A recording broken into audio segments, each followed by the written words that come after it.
नमस्कार, राम राम। हमारा YouTube channel देशभक्त की इस सीरीज आओ ज्योतिष सीखे में आपका स्वागत है। हम बात कर रहे हैं भावों की, किस भाव से क्या देखते हैं। जब हम अपनी जन्म कुंडली देखते हैं या किसी जातक की जन्म कुंडली देखते हैं, तब हम किस भाव से क्या देखते हैं। इसी भाव की देखने के सीरीज में हम 1 से लेकर 8वें भाव तक देख चुके हैं। पिछली वीडियो में हम पढ़ चुके हैं। अब हम देखते हैं 9वें भाव में, जिसे कहते हैं 9th हाउस। 9वें भाव में 9वें भाव से हम क्या देखते हैं। 9वें भाव भाग्य भाव होता है। 9वें का 9th हाउस 9वां भाव भाग्य का भाव होता है। इससे हम अपना या जातक का भाग्य देख सकते हैं। धर्म का भाव होता है, कोई व्यक्ति कितना धार्मिक होगा वो 9th भाव से देख सकते हैं। मुक्ति का भाव होता है कि जैसे कब मुक्ति मिलेगी आत्मा को,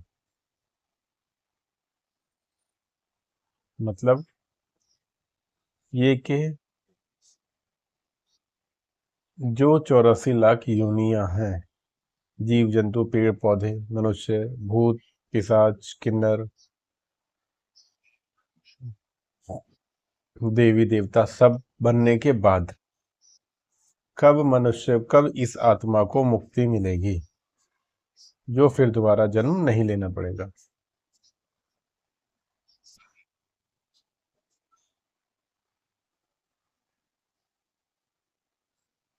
वो होता है मुक्ति। वो भी हम 9th हाउस से देखते हैं, 9वें भाव से देखते हैं। मुक्ति का भाव है 9वां भाव। बुद्धिमानी, कोई व्यक्ति कोई बच्चा कोई जातक कितना बुद्धिमानी होगा, ये भी सब 9th हाउस से देखा जाता है। धार्मिक क्रांति कब आएगी, किसी भी धर्म से संबंधित, ये भी 9th हाउस है। दर्शन शास्त्र से संबंधित ज्ञान 9th हाउस। साधना, कौन व्यक्ति कौन जातक कितना बड़ा साधक होगा, ये 9वें भाव से देखा जाता है। दूरदर्शिता, भविष्य की सोच, कोई व्यक्ति कितनी भविष्य की सोच रखता है, ये 9th हाउस से देखते हैं। इसी के साथ उपासना के स्थान, पूजा उपासना के स्थान 9th हाउस में आते हैं। पिता का भी विवरण हम 9th हाउस से देखते हैं। पिता के बारे में, गुरु के बारे में 9वें भाव से देखते हैं। धार्मिक शिक्षा, लंबी यात्रा, कोई व्यक्ति लंबी यात्रा यानी विदेश जाना, अपने देश में भी हो सकती है, ईस्ट से वेस्ट पूरा इधर से उधर तक जाएगा और ज़्यादा दिनों तक रहेगा, ये लंबी यात्रा है। ये भी हम 9th हाउस से देख सकते हैं। उच्च शिक्षा प्राप्ति 9th हाउस से देखते हैं। साथ ही विदेश यात्रा, कोई व्यक्ति कब विदेश यात्रा करेगा, वो 9th हाउस से देखा जाता है। यदि उसका शुक्र 12वें भाव में मौजूद है, किसी जातक का शुक्र ग्रह 12वें भाव में है, तब जातक विदेश यात्रा करने के योग बनते हैं। तो जल्दी से छोटा रिकैप ले लेते हैं कि 9th हाउस से और क्या क्या देखते हैं।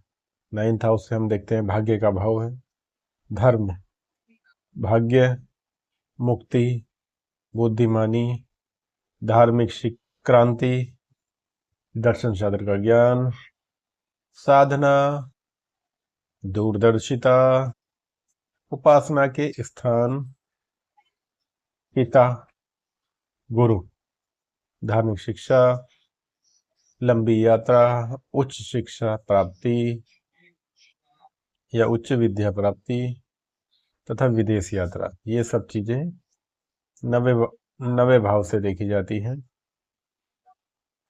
और जैसा कि हम अपने हर वीडियो में बताते हैं, एक छोटी रेमेडी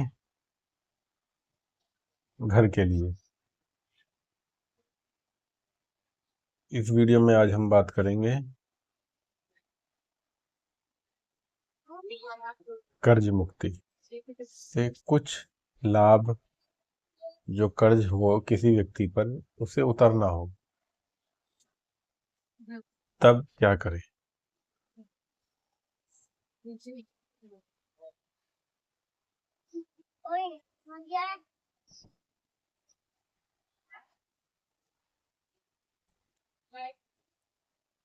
बात कर रहे थे हम कर्ज मुक्ति की।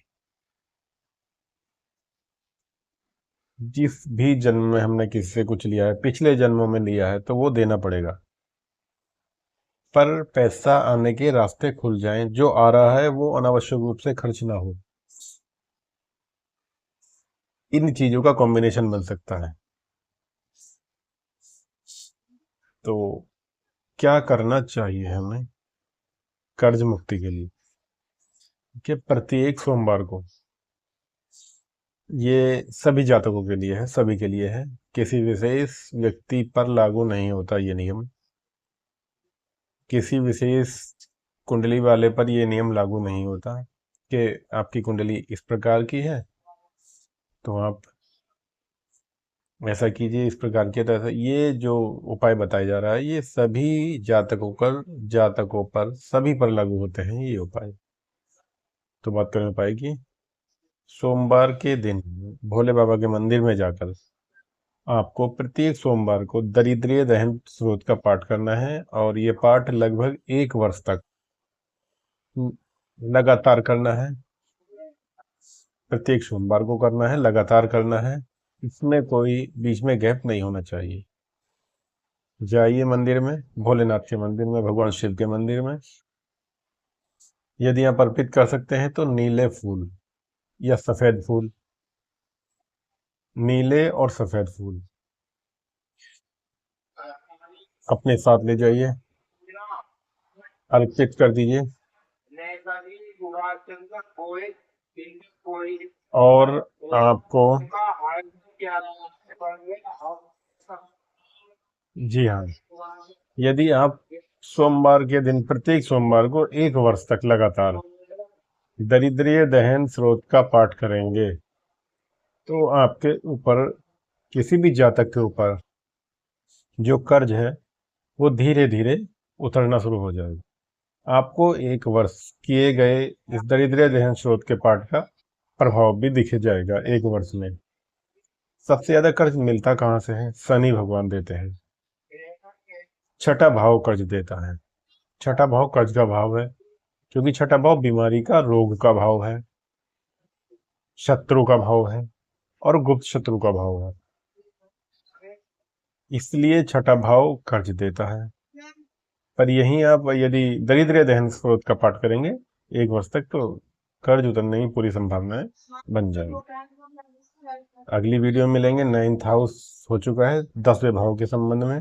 10वां भाव कर्म का भाव होता है। फिर बात करेंगे, तब तक के लिए नमस्कार, राम राम।